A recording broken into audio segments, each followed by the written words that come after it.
को मार्स पर बसाने का प्लान हमें कोई ख्याली या फिक्शनल स्टोरी से कम नहीं लगता। टेस्ला और स्पेस एक्स कंपनी के मालिक इलॉन मस्क का वाज़े तौर पे प्लान है कि 2050 तक वो मार्स पर इंसानों का एक पूरा शहर बनाएगा जिसमें 10 लाख इंसान रह सकेंगे और वो भी अर्थ की मदद के बगैर। इलॉन मस्क के इस प्लान का मजाक उड़ाया जाता था, लेकिन मार्स कॉलोनाइजेशन के इस ख्वाब पर लोग तब यकीन करने लगे जब नासा ने भी स्पेस एक्स के मार्स मिशन को ज्वाइन कर लिया, क्योंकि पिछले कई सालों से स्पेस एक्स रॉकेट टेक्नोलॉजी में काफी ज्यादा तरक्की कर चुकी है। जैसा कि हम जानते हैं कि इलॉन मस्क की company Tesla electric auto pilot cars बनाने में भी एक्सपर्ट है। इसी तरह स्पेस एक्स के रॉकेट्स में भी ऐसी टेक्नोलॉजी इस्तेमाल की गई है जिसमें वो कम से कम फ्यूल यूज करके स्पेस तक पहुंचाने की कैपेबिलिटी रखते हैं।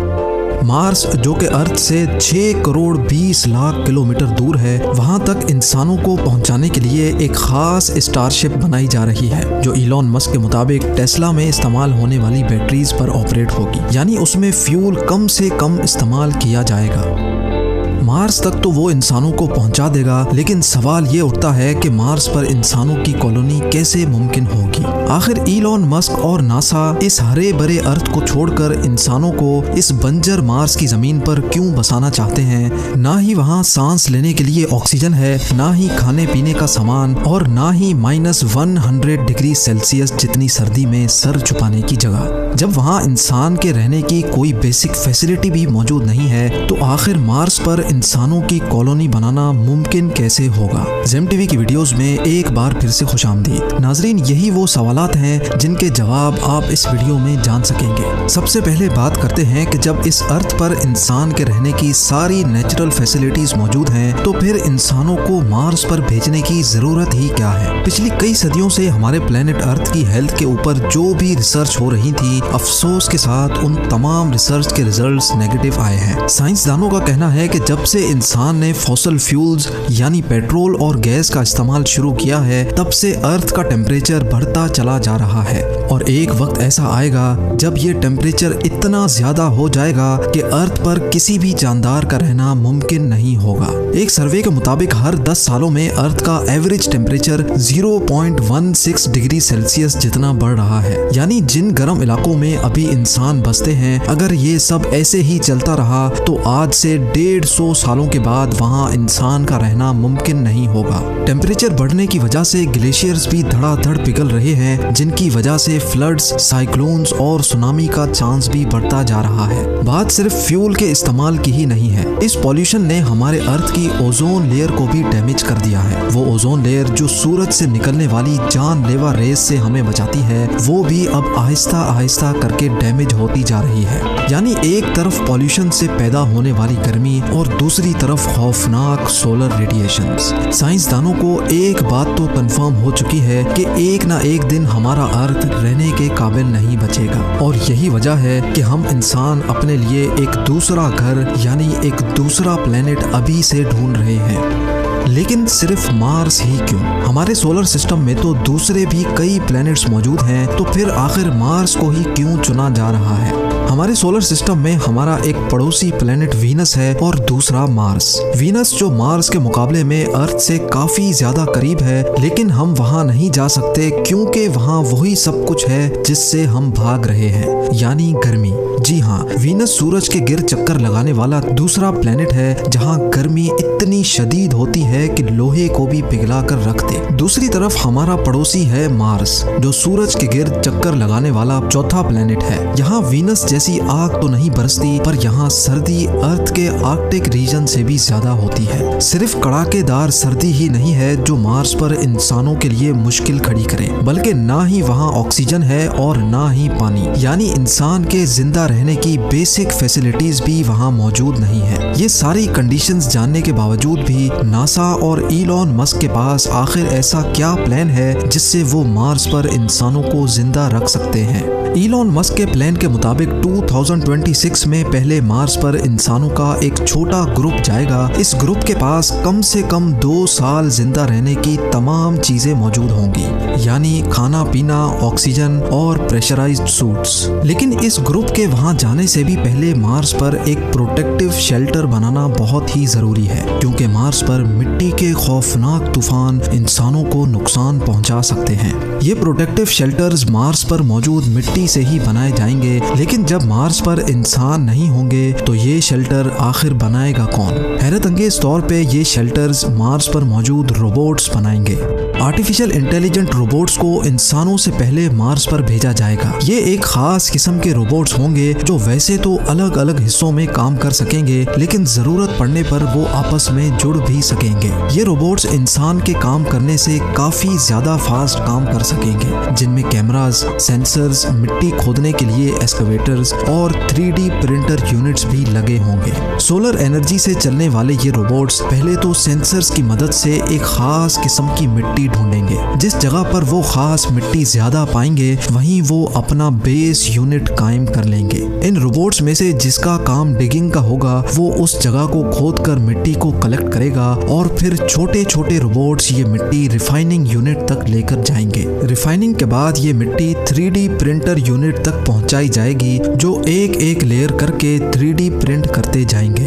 कई महीनों तक ये काम ऐसे ही चलता रहेगा, जिसको अर्थ से बैठकर भी मॉनिटर किया जा सकेगा। शेल्टर कंप्लीट होने के बाद स्टार्ट होगा रोबोट्स का दूसरा फेज।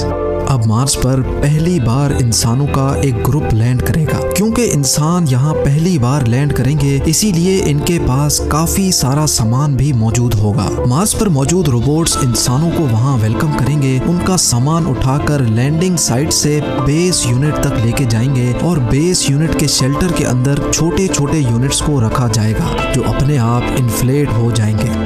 क्योंकि मार्स का एटमॉस्फेरिक प्रेशर बहुत ही कम है, इसी वजह से इंसान वहाँ इन प्रेशराइज्ड यूनिट्स में रहेंगे। यानी इन यूनिट्स में अर्थ की तरह आर्टिफिशियल प्रेशर बनाया जाएगा। ये सारे प्रेशराइज्ड केबिन्स एक दूसरे से जुड़े होंगे और इनको इलेक्ट्रिसिटी देने के लिए एक सोलर फार्म रोबोट्स की मदद से कायम किया जाएगा। अगर किसी इंसान को बेस यूनिट से बाहर जाना होगा तो एक स्पेशल गाड़ी केबिन के दरवाजे से आकर फिक्स हो जाएगी, ताकि दरवाजा खोलने से अंदर का प्रेशर लीक ना हो सके।